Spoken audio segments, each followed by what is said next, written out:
Going live. Let's see. Huh, I don't know what it's doing. Oh, here we go. All right. Welcome, everybody.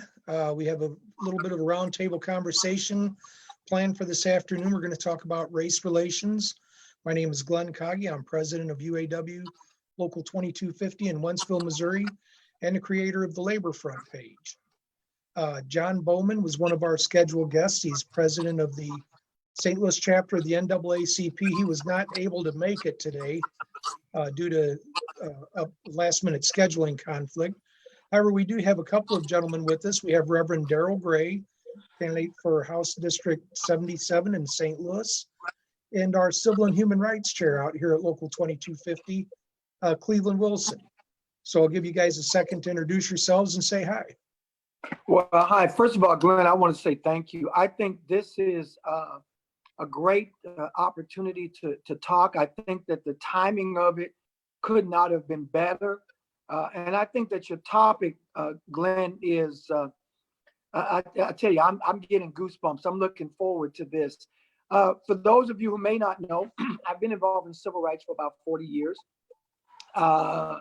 40 years with the Southern Christian Leadership Conference, Dr. King's organization. I currently also serve as the secretary of the Missouri Democratic Party and the chair of the Progressive Caucus. And I am the social justice Midwest coordinator for the Progressive National Baptist Convention. And that particular job entails engaging churches or re-engaging churches in the area of social justice and social justice reform. Great, thanks. Thanks for coming on board.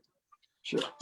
Good afternoon, everyone. I'm Cleveland Wilson. I'm the chairperson of the Civil and Human Rights Committee for Local 2250. And I do have a passion for civil rights. I believe in the rights of everyone. And we're here to talk about racial relations. I've been a Black man all my life, so I've been understand about dealing with racial relations in America. And I'm just an advocate for the betterment of everyone. And I'm here to learn and to offer input where it can be offered. And hopefully we can build some momentum from here and carry it forward and be an advocate in the community. Great. You know, we were talking before we came live, and I think that's a great conversation to continue, at least along those lines.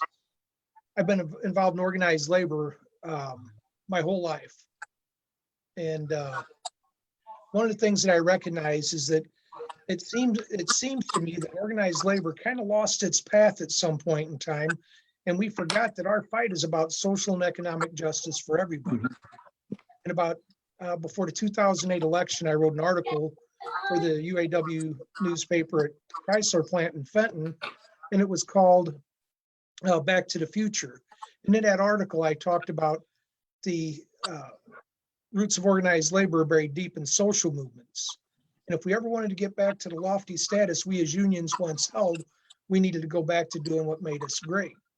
And somewhere along the way, it seems that organized labor kind of forgot their way when it comes to race relations.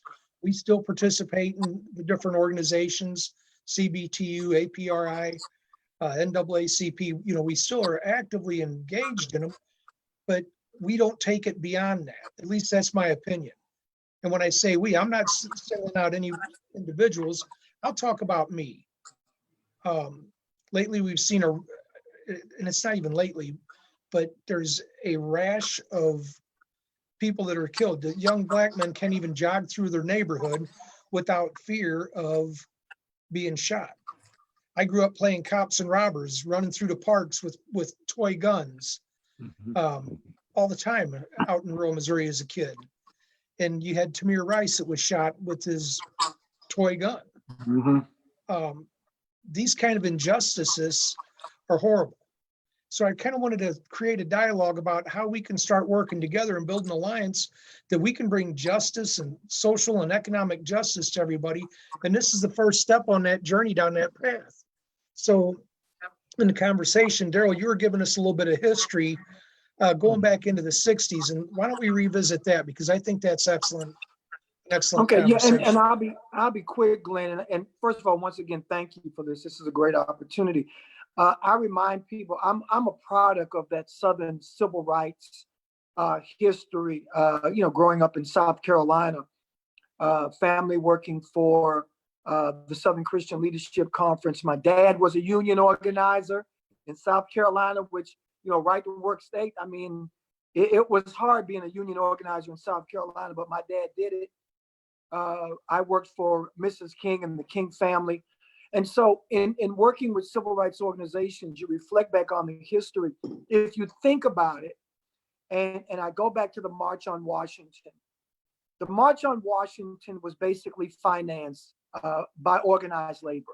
The major organized labor groups financed the March on Washington. And if you go back and look at the speakers list of the March on Washington, every organized labor leader spoke at that March on Washington. And so even their organized labor played a big speaking role, but it also played a very big financial role. It's not a coincidence, Glenn, that Dr. King was killed in Memphis around the sanitation workers situation.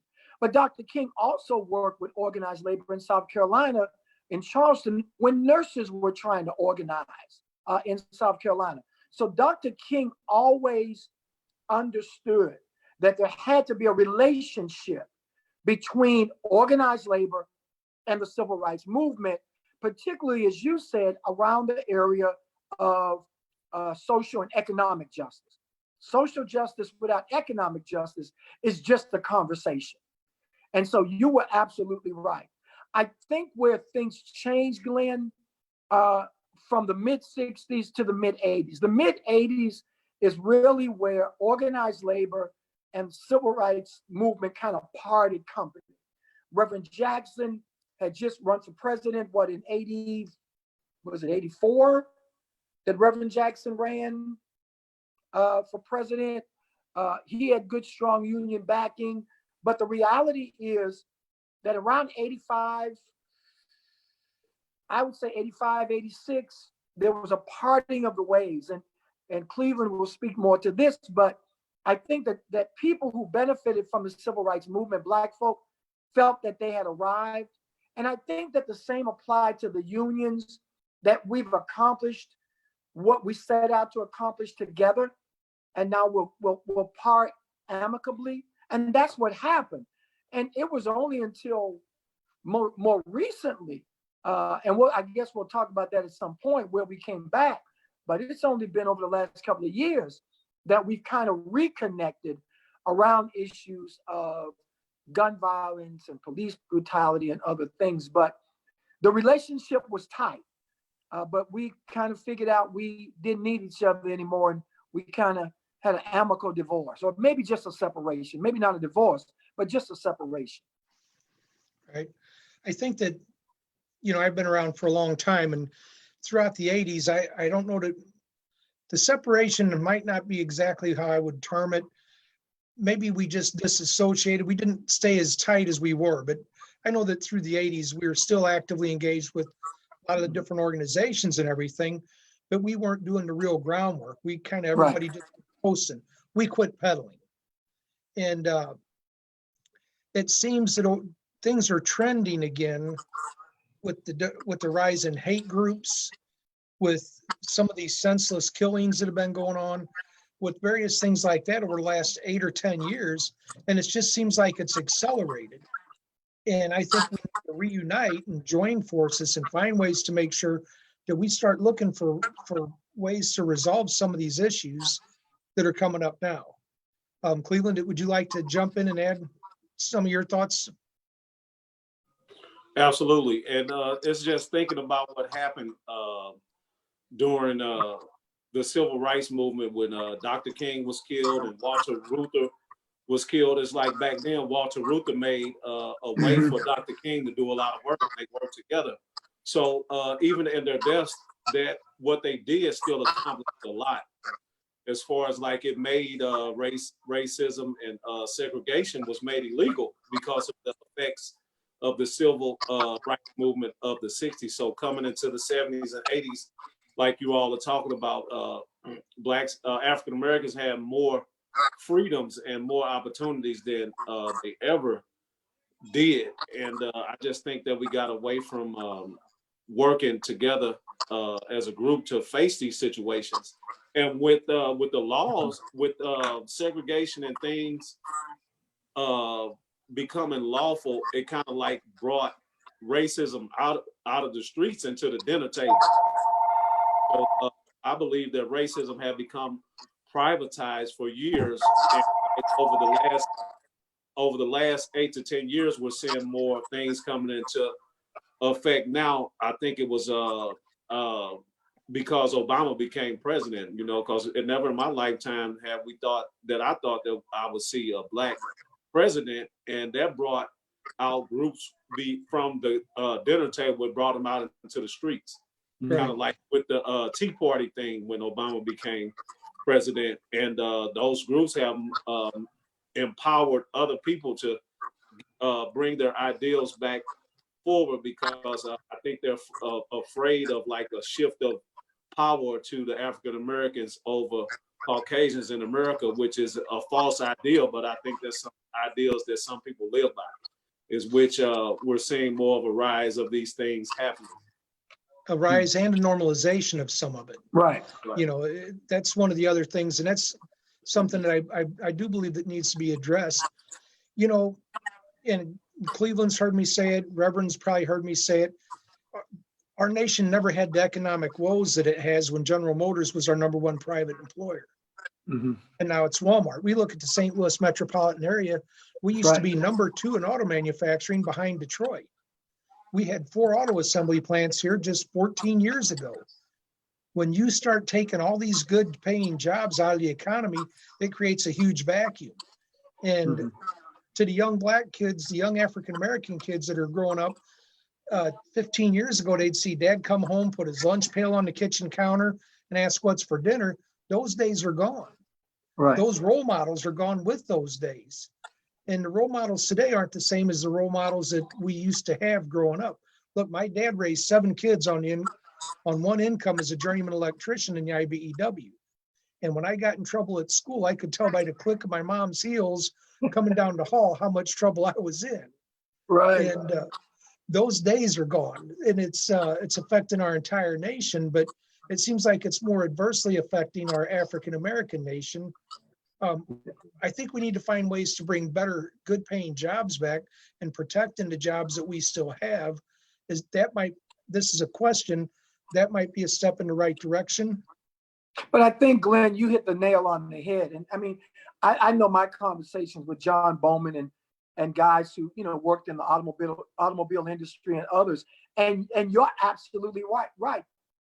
That description that you gave of your family was also the description that we were able to give of our families, particularly those families who had family members who worked in the automobile industry. And it still goes back to the whole idea of the 80s. From the 80s up until the time that the automobile industry and others began to see the decline, you saw the creation of middle-class Black families. Middle-class Black families who were able to move into the suburbs, who were able to give their children some of the finer things in life. So you're absolutely correct. Better houses, so, you know, job security, you name it. But then herein comes the decline. And this becomes the problem too, because with organized labor comes seniority as well. Black folk have felt, and I think rightly so in a lot of cases, Glenn, even with organized labor, Black folk still last hired, first fired. A lot of the union jobs, you know, heretofore, you had to know somebody to get into the union. If we talk about police, firefighters, those people, my uncle was a firefighter in the union, so he gets his son on, he gets his nephew on. Police department, dad is a sergeant, he gets his brother on, he gets his son on, or his daughter on, and that's how it worked. And so we found ourselves, Glenn, coming in kind of in the back end of, even with organized labor, even though, we were welcomed into organized labor, but we were still, the last kids coming in. And so when you begin to get the downsizing and you begin to get the elimination, well, last hired, first fired. And so when you begin to talk about how the Black community began to deteriorate, going from General Motors to Walmart, you hit the nail on the head. You're absolutely right. The problem was, for a lot of African-American communities, we didn't have anywhere else to go. That became the issue. And just finally on that, one of the other great things that we had growing up, we had A. Philip Randolph Institute. We had the Brotherhood of Sleeping Car Porters. So we had these cats, man, who set the example in our community as well. And these guys helped us to understand what organized labor was all about and the benefits of it. So Glenn, you're absolutely right. The family dynamic changed because the economics in our community changed. So kind of getting back to where we understand the economics, we understand the loss of good paying jobs and the effect that has on communities throughout the country. Right. We got to look for ways that we can start dousing these flames of racism that are going. And what do you think? How do we start doing that? I know education would be one of the ways that we would want to do that, but how? What is the next step from your both of y'all's perspective on how we would approach that? Cleveland, you go ahead, and I'll pick up whatever slack you leave. Okay. Well, first of all, it's just like acknowledging that some of these situations are wrong. Some people don't say anything, or some people just support in this situation and always speak against, like making the person that's a victim of these heinous acts, making the victim like the perpetrator, like making the victim wrong. It's the first step is realizing that there was harm done, like in the Ahmaud Arbery situation. It took 2 months, and it took for a video for it to go viral to start getting an understanding that it was wrong. And that starts with like state's attorneys and prosecutors and friends of friends, so to speak, in which they didn't even acknowledge that these two men were wrong for what they did. And it took for us to see it, to understand the complexity of just how wrong they are. And I just think that for some reason, we should start trying to speak to these prosecutors who prosecute these kind of cases, to start seeing that it's an injustice in the beginning, instead of letting people off the hook, so to speak, then having public opinion have to come in to urge people to do what they should have initially done right away.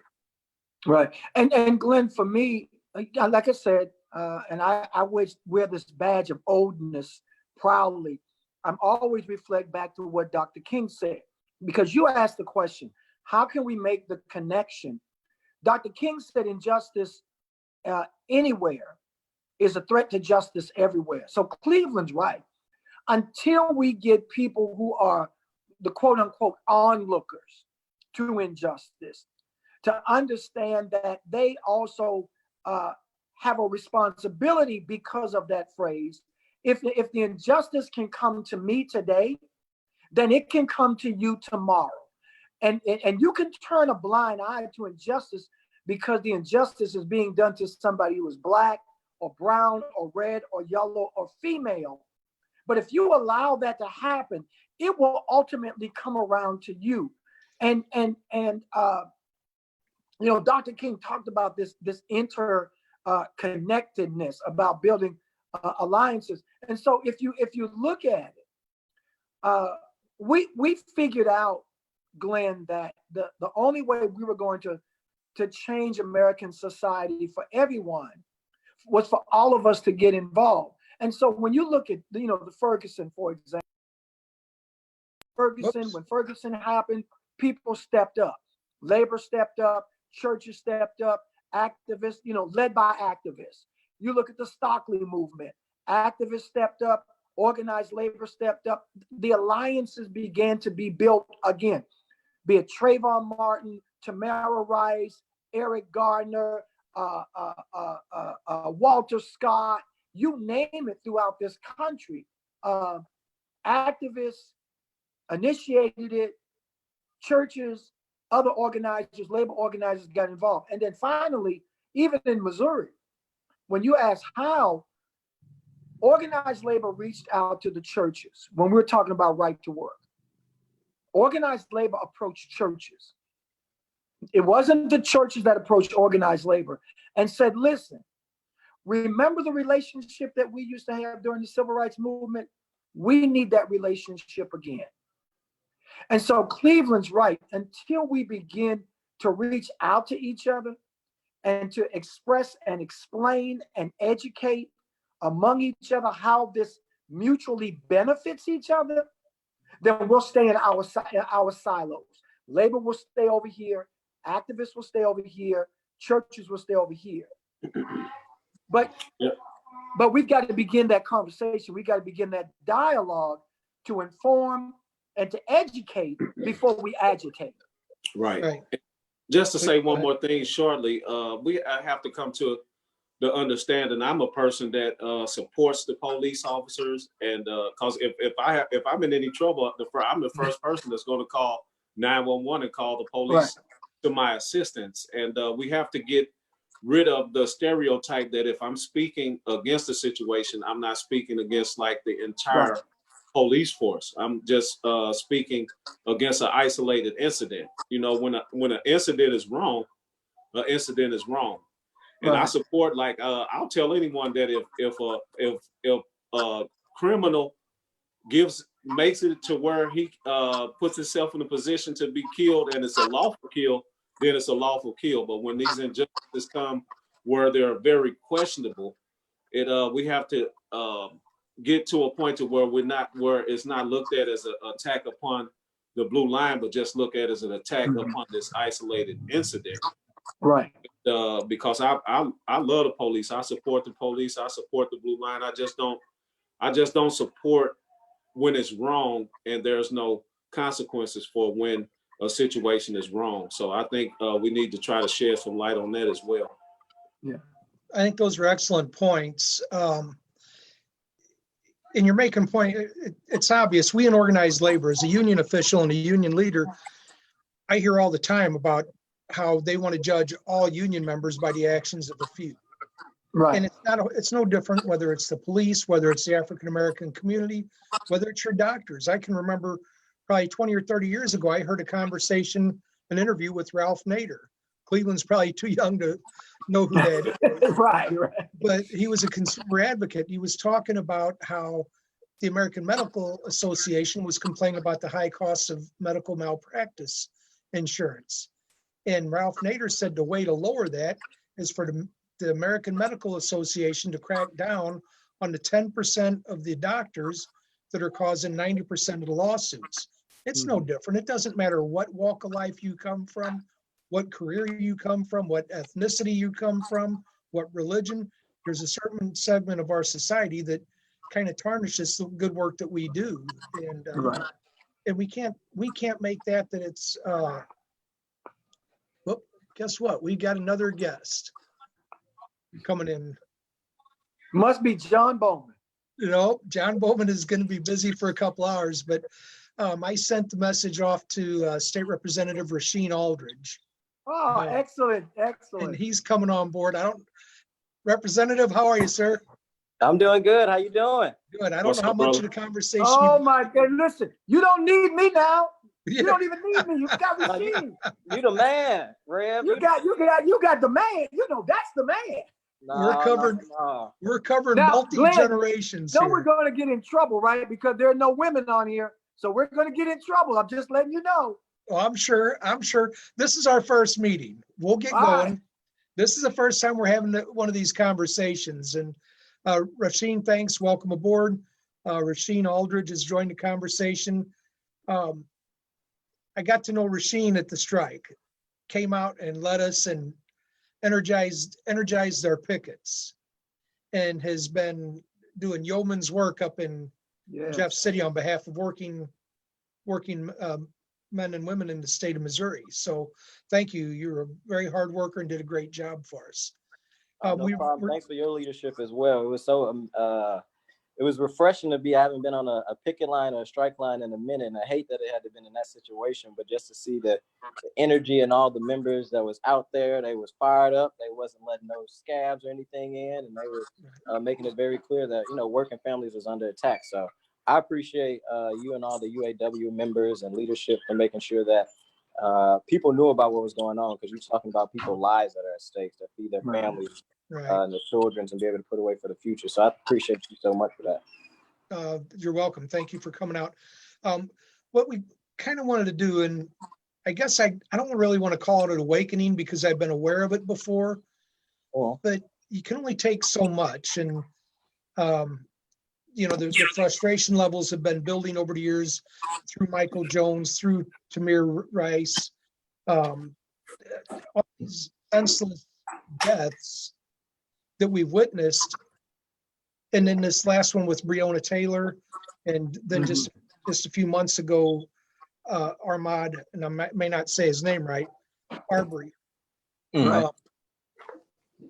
We've got to find a way, and you weren't here a little bit earlier, we were talking about labor and social and economic justice.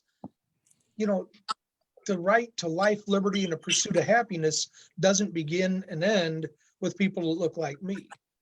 It applies to everybody born in this country that's been blessed enough to be born in this nation. It's a great nation. Absolutely. And we need to find ways that we can work together to stop this nonsense that's going on.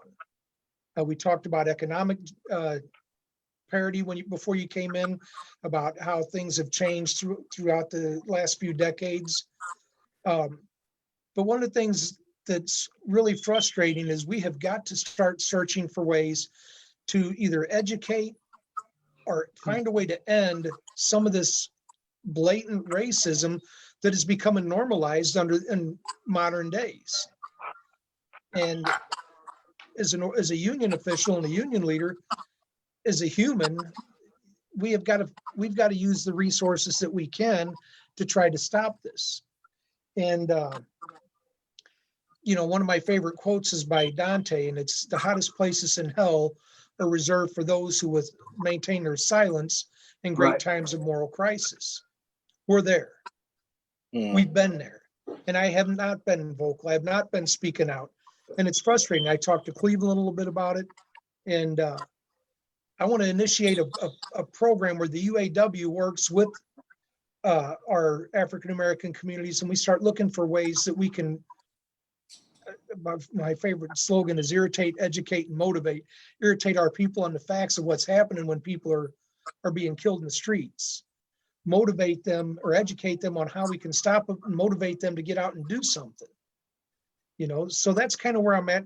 And that's why I asked to have this little Zoom meeting and Facebook Live with Cleveland and the Reverend. And I'm so glad that you came on, because you can offer a fresh face, fresh voice to help us out. So I'm going to turn it over to you and ask for you for some input and ideas on what we can do to try to start something moving together to put an end to this nonsense. Yes. And I mean, again, I appreciate you, and you got a wonderful people on. I haven't met Cleveland, but I heard some good stuff about him, as well as Reverend Gray has been doing this before I was even around, and so many other people. I mean, I'm only 26. He's only like 28. So he's been doing it a little longer than me. But no, I appreciate you for having this conversation about race, especially as we're entering the summertime, and we know during those times are peak times, not just for crime that's taking part in the community, but also things that we've been seeing and we've been protesting for, is crimes being caused by the state amongst individuals that are not trying to ask for their life to be taken away. So I'm not going to ramble on too long, but just to engage in the conversation, and I'm sure other people will tag on. I think it's just like anything, and if it's economic justice or if it's social injustice, when it comes to race, it is so many things that play into race and play into why we're at the state now. Why do people like myself that are young, that are of color, not just Black, but of color, that are trans, that have a different sexuality than what the world should say, right? It should be man and woman, and how dare you be in love with another man or another woman or be a person of trans. Young people like myself, I would say, are sick and tired, but it's nothing new of what folks like I say, Reverend Gray, and I'm sure Cleveland has been fighting for in our civil rights era and a little even after that. I think I look at it in a couple ways. You brought up your motivation, and I call it my 3 E's: educate, engage, and empower. We have to educate and engage, and then once we do those things, we empower our people to stand up and fight back, instead of just allowing the status quo to be because you're a different race that your life, and which we've seen over and over again, or we've seen on TV, or we've seen in our communities. If you're a person of color, your life isn't as important to individuals who are not of color.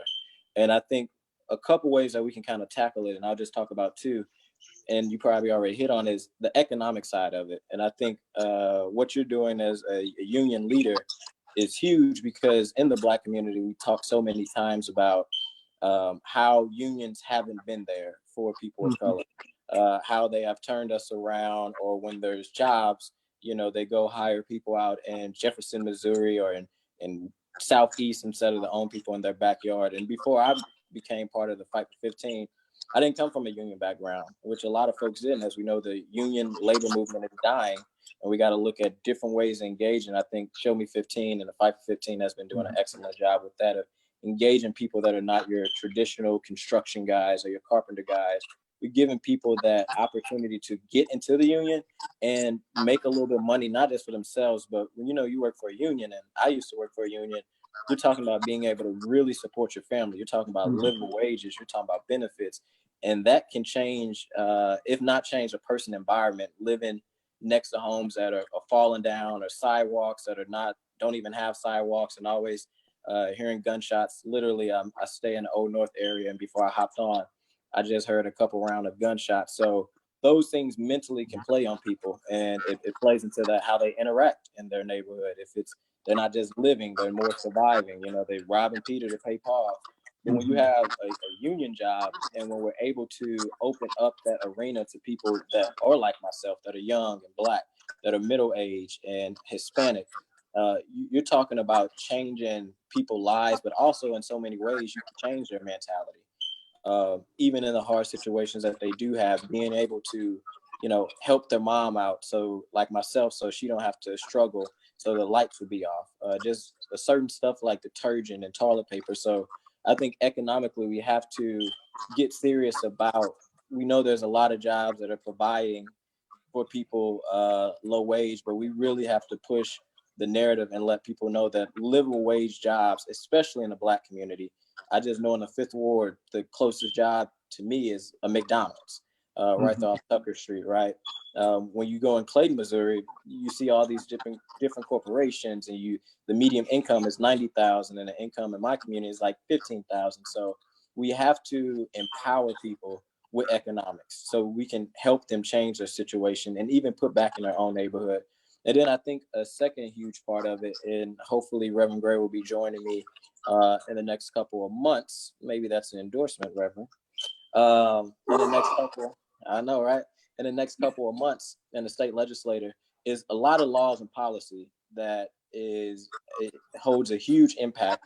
When you see these situations, you see the Trayvon Martin, they try to use a stand the ground law, or, officers saying that they was feared for their life, when we then eventually got videotape from the bank, or we got videotape from the store in the community, and see that actually they probably wasn't fearful of their life, and they actually made the situation even worse. So the laws that we pass on a day-to-day basis, the laws that we have to follow on a day-to-day basis, is important. And it doesn't just take elected officials. It takes labor. It takes people in the community, and it takes our faith community. But we can't wait to the last minute. We have to continue to have these conversations all year round. We have to continue to make people feel uncomfortable enough where we're not turning them off, but you have to, agitate them and shake the dirt off them and let them know that the reality of people that are like myself and Calvin and Reverend Gray are not the same realities of people like yourself, my brother. So just this past session, I could think of how many bills that we didn't pass that will play on how do we are being tougher on crime. And usually when we're being tough on crime, that's people in the African American community, communities of color. That does not help relationships between police officers and community. And to be clear, as an activist, and Reverend Gray was out there, we never said when we said Black Lives Matter that we did not like police. We never said that police lives do not matter. We never said anybody else outside of Black lives do not matter. But what we were saying is there's clearly been injustice after injustice before I was around of the system continuing to work the way it is. That's why we have to reform it. Or you may want to dismantle it, however you look at it. But as long as you continue to push back against a system that is strategically saying that people like myself, lives do not matter, that is the reason why we, and even when they called us crazy and called us radicals and tried to put us on the FBI watch list as the new radical group to watch out for, is we were calling attention to the Mike Browns of the world. We were calling attention to the Kajimi Powells, the Tamir Rice, and so many other lives that it's unfortunate that we always have to say their name. Is something we said in the protest, say their name, for people to understand that their life was just as important.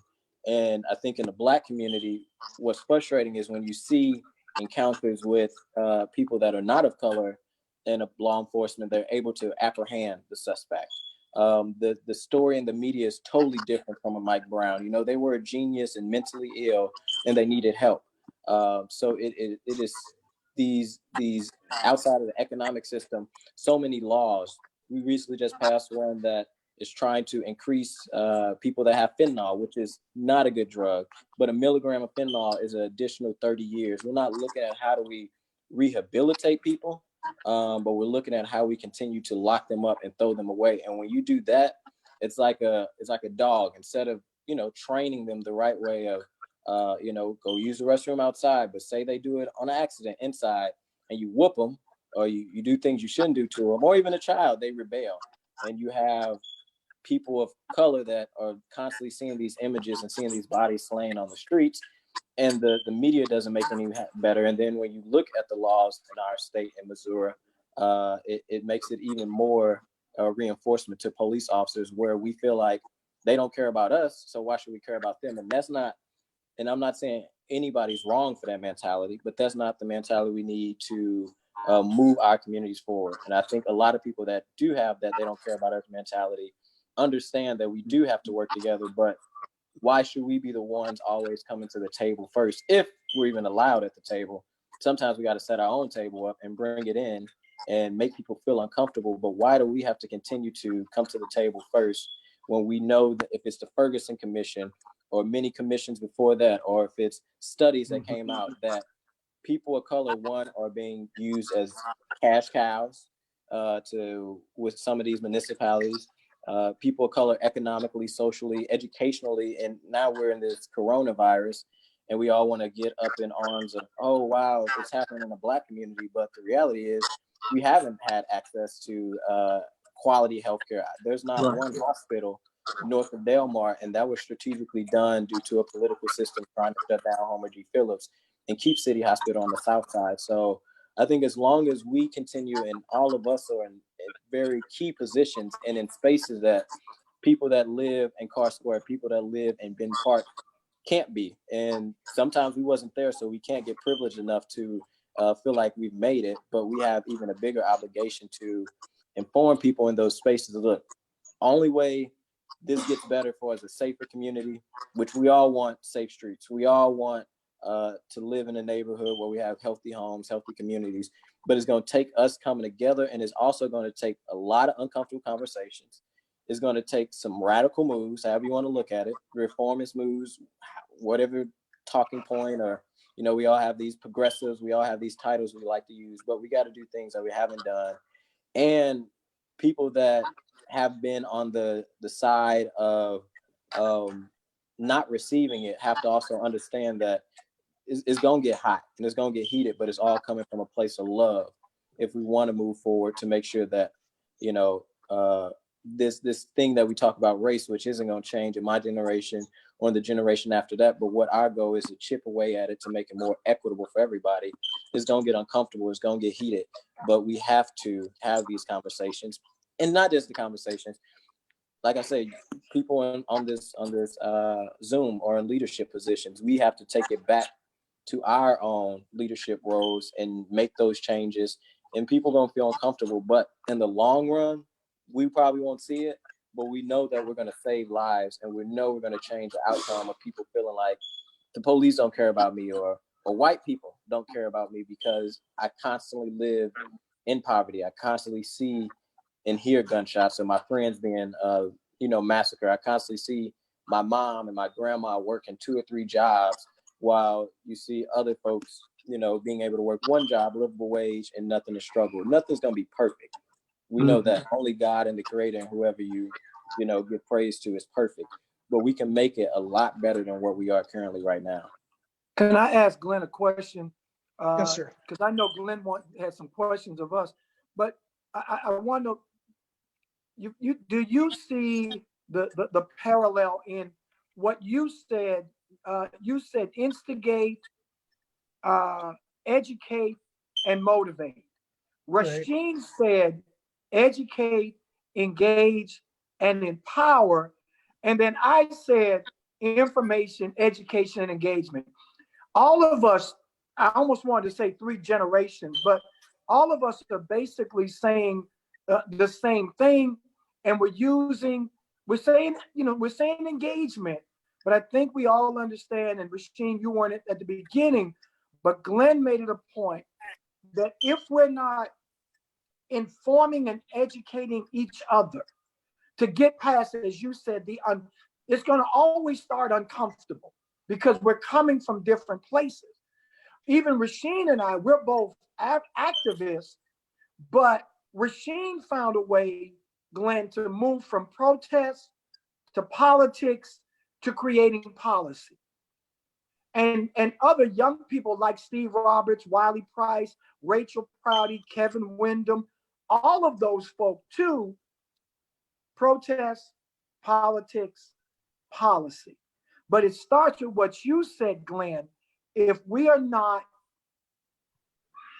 trying, first of all, agreeing that we have to agree, it's going to be uncomfortable.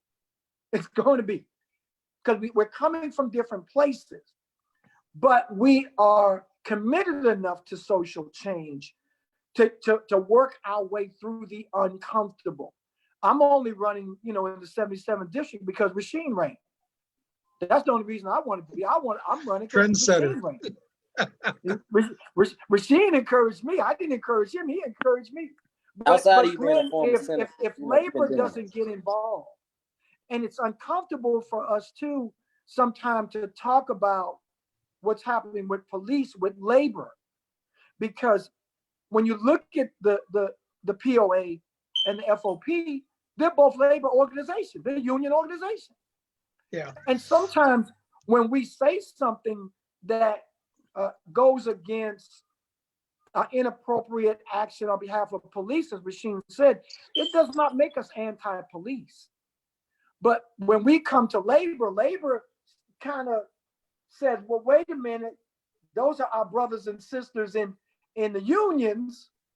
And sometimes, Glenn, that makes it a little bit difficult. No, absolutely. Y'all have covered quite a bit of ground. Like to welcome Greg Pruitt to the forum. Greg Pruitt is our 3rd shift EAP rep. I don't know, Greg, if you know Reverend Gray or if you know Representative Rasheen Aldridge. Both were out at our strike and helped out through our pickets. There was a lot of ground covered, and I got a few thoughts that I'd like to express, and then I'll turn it back over to y'all. First of all, the Reverend Gray, you just talked about the FOP and the, Fraternal Order of the Police, and some of the different unions represent the first responders. Right. A union's job is always to do what they can to protect their members. Right. And look for whatever loopholes are there to shield their members from discipline from the company. The problem that we have with some of the police is that discipline would be coming from the general public for whatever misdeeds they may or may not have done. So the disconnect between Blue Lives Matter and All Lives Matter and Black Lives Matter is really just a minuscule few things. All lives matter, there's no question. It doesn't matter if you're blue, black, green, or pink. We all come into this world with one goal, And as I said very early in the conversation, we are constitutionally supposed to be constitutionally guaranteed the right to life, liberty, and the pursuit of happiness. It don't happen that way for everybody. So the goal that I have, and the reason that I wanted to put this together and bring people with such backgrounds as you all's, is to find ways that we can start resolving this. Representative Aldridge goes to Jeff City and he fights for policy changes, like you mentioned. One of the first things that we need to do is find ways that we can increase education funding for the inner cities. If we're not getting better education, what company wants to move somebody to a location, whether it's down on Tucker by Rasheen or down off Morganford? They're not going to move a business there if they don't have people there that can go to work and read a tape measure, understand how to count change, or whatever it is. We got to find ways to make sure that everybody's getting a fair education, and it doesn't happen. And it literally doesn't happen. There's kids that go to school in some of the suburbs that get a first-class education when there's kids down in some of the inner city schools that struggle for the same type of education. That's issues that need to be addressed. And Rasheen is in a position that he can work on that. And that's why you running for state rep in the 77. That's why it's so important to get people elected that understand that we've got to find ways to fund our communities so that they have an opportunity to educate themselves and empower themselves, as Rasheen says. This is the first step. As I said earlier, this is the first step down this path. Rasheen said it a little bit ago. It's going to be painful, and it is. But along with the pain is going to have to come an understanding that because we come from different backgrounds, I may say something and you guys scratch your head saying, why the hell would he say that? And we have to know that it's not malicious. It's because of the background that we come from. It's ignorance on our part. And the same thing goes, for you guys that maybe don't get organized labor the way that I do. That's my thing that I've done my whole life. So we got Greg on. If he's still here, all right, when he gets back, we'll let Greg introduce himself and throw in his 2 cents. And we are approaching the 45-minute mark. So you guys, we've covered a lot of ground. I'd like to do this again and like you all to reach out to some people that you think could add to the conversation. I'll grab some labor leaders and we can talk about things that we can do. And I want to point out real quick, most labor organizations have been pretty good when it comes to working with the African-American communities in that, but I don't think there's really anybody better than AFSCME or the Service Employees Union. Those guys have been incredible. And I think they are, without a doubt, the most progressive labor unions probably in the country. I think the UAW is fairly progressive. I am more progressive than most of the counterparts in the UAW. But we need to start pushing and pulling people to become more progressive, including the building trades and in that. And we're not always going to see eye to eye. It's not always going to be a 100% agreement. But on that 80 or 90 or 75% that we do agree on, that's a strong foundation that we can build a better country for everybody. And that's why I wanted to start these conversations and get y'all's input on it. So let me say this, because I really want to hear from Rasheen and Cleveland on this, but 2 things that you said, Glenn, and I smiled and cringed at the same time when you said it. That if we are going to look at effective change and quick change, I always maintain this: white folk need to talk to white folk, and particularly whites who are woke and conscious have got to talk to others. You've got to talk to your brothers and sisters. You've got to talk to your mothers and fathers. You've got to talk to your children, and you've got to bring them along. If they see Cleveland coming, Rasheen coming, me coming, oftentimes, not all the time, but oftentimes there's a wall that goes up. But you have an advantage that we don't have.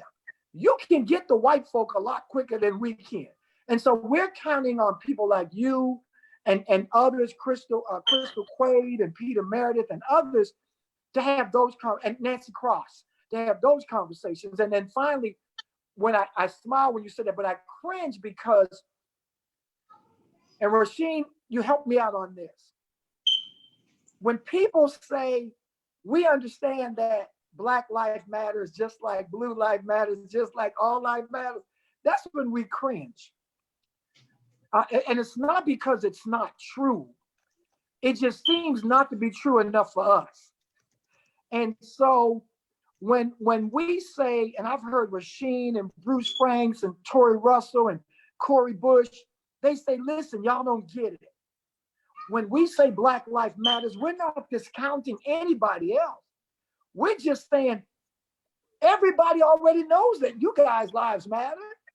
Why we say Black lives matter, because we really don't think you get it. Because we don't think, and I'm not talking about you, Glenn, but we don't think that white America gets it. That we don't think that Black lives matter to white folk.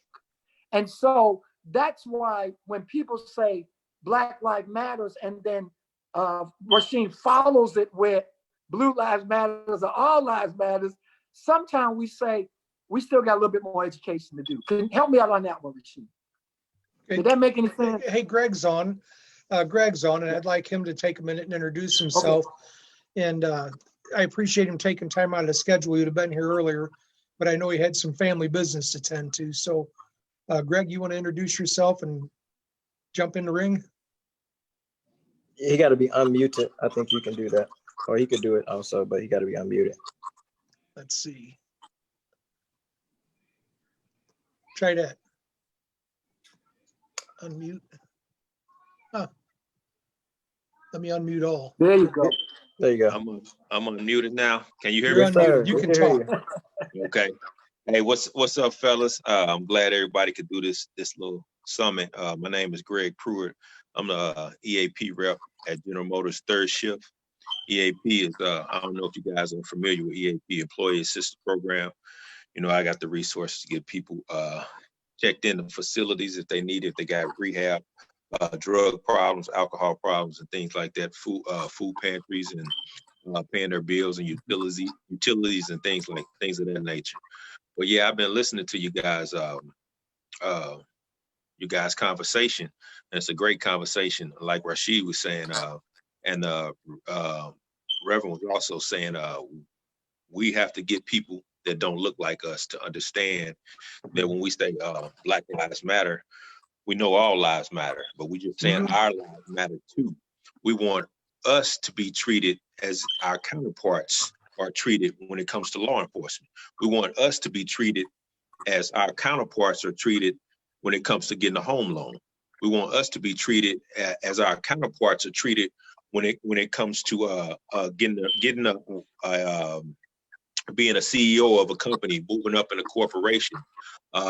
I mean, when we say Black Lives Matter, that's what we're saying. We're not saying that other lives don't matter, but you know, the importance of things that our counterparts are getting just on the basis of their who they are and what they look like. We want the same thing that they get. That's why we're saying, you know, it doesn't take a rocket scientist to figure out that the playing field is not level.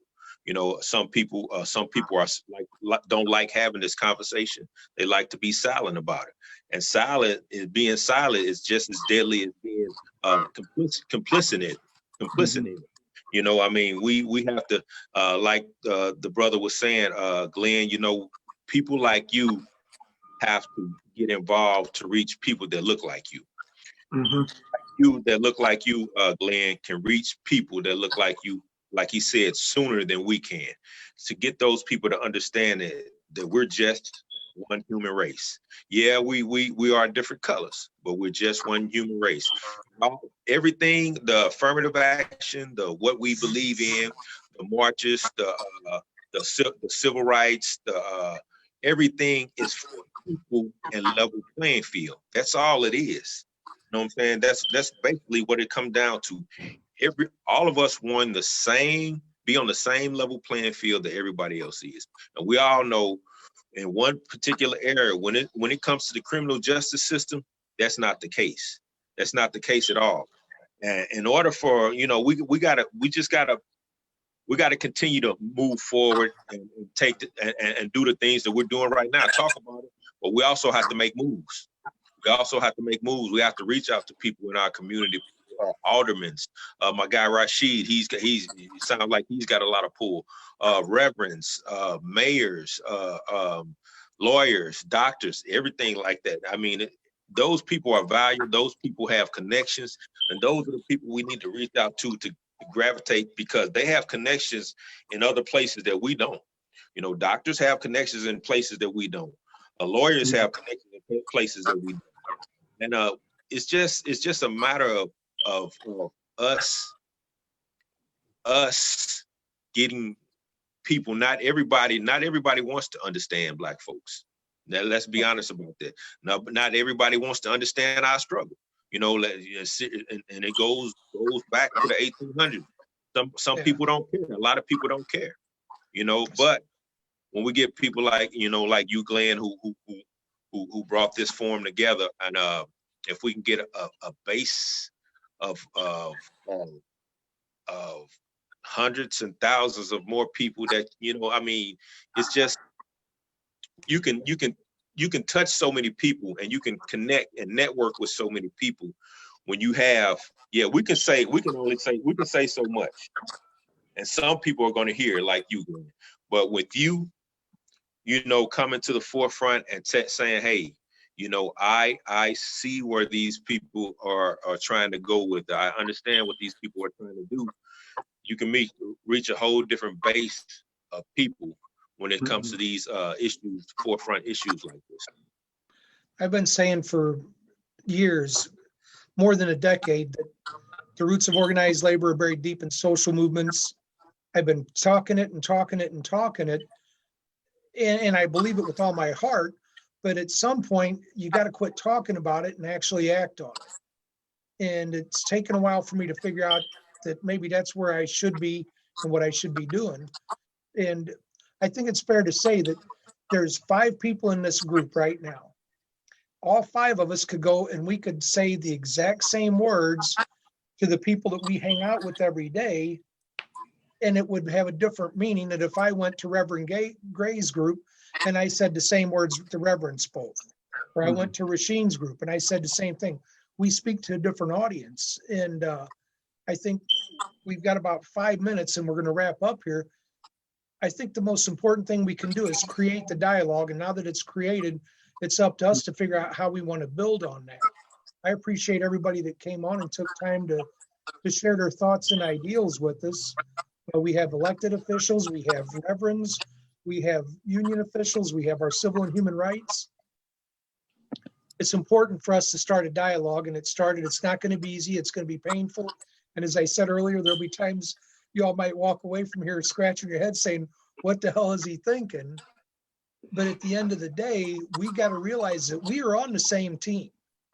And if we don't fight for each other today, as the Reverend so eloquently put earlier, we'll be fighting that battle alone by ourselves in the future. That's right. So we got 3 minutes left. Everybody take a turn. I don't care what order y'all go in. And I'll be quick. First of all, thank you, Glenn. I think this was great. I think that I hope you'll reach out to the new state Labor Council President, Jake Hummel. Tell Jake to come on the show. Tell Pat White to come on the show. Tell Nancy Cross to come on. And I think bringing them on and hearing where they are, in addition to Greg and Cleveland and Rasheen, I think that will make for some good, uncomfortable conversation. But Rasheen, I want to tell you, I'm proud of you. I watched you in the session. You did an excellent job. We're all proud of you. We're excited about the potential. And thank you very much for that endorsement. I appreciate it. 77th District. 77th District. All right. You Go got ahead, it. Sheen, your turn. All right, I'll go quick. I'll leave it. And Greg, I appreciate you reaching out to me. I was doing helping Senator She's passing out masks and hand sanitizers today. But yeah, that's dope. She's also doing it tomorrow for everybody listening at 4666 Natural Bridge, right across the street from MoCan. We want to keep people safe as we reopen up, but I know my time is short. You give a politician a mic is like giving Reverend a pulpit, so I'm gonna leave it off. But no, this is how you get it started. The conversations and figuring out you know, what's the next action step? We can all have grand ideas, but we come from different walks of life. And some we always say in the Ferguson movement is everyone plays a role. If you're the chant leader, the loudmouth like I was, or if you was a person medic that kept people safe, or you as a person that, you know, strategized what happened at the protest, everyone plays a role. If it's me talking to people that I know in Car Square, or Glenn is you talking to people in the labor movement, or Reverend Gray being able to talk to pastors, we all have individuals that we could talk to, that we can move. That sometimes if I'm talking to Nancy, which Nancy and SAU is great, I may not be able to move like you are as a labor leader, or me talking to a pastor like Reverend Gray. So as long as we continue to have these conversations, eventually we got to move the conversation to the action. But as long as we continue to not let up, you know, we do this for a while, then we stop because life is great and nothing's happened. We haven't had a shooting. Then all of a sudden the shooting happens. We have to reorganize. So let's continue to do this. Whatever way I could be a help, I'm here. And I appreciate everyone for being on. And Reverend Gray, you got me. Cleveland, Greg, one of you guys want to wrap up? Oh yeah, first of all, thanks for having me again. I'm honored to be a part of this group. What's up, GP? I ain't seen you in a minute, brother. I know. What's up, Cleve? How you doing? I'm good, bro. I'm just eager to carry the conversation forward. I'm here. I'm connected to Reverend Gray on Facebook. I'll try to connect with Representative Aldridge on Facebook, and I just look forward to carrying this conversation forward because these are all subjects that I'm very passionate about. Yeah, that's great. Hey, I want to thank all you guys and thank Glenn for putting this forum together. Brother Rashid said it the best, man. Once it stops, then we got to reorganize. Consistency is the thing. We got to be consistent with the movement and what we're doing and and the people that we're trying to reach. Hey, man, I want to say God bless to everybody, man, and stay safe.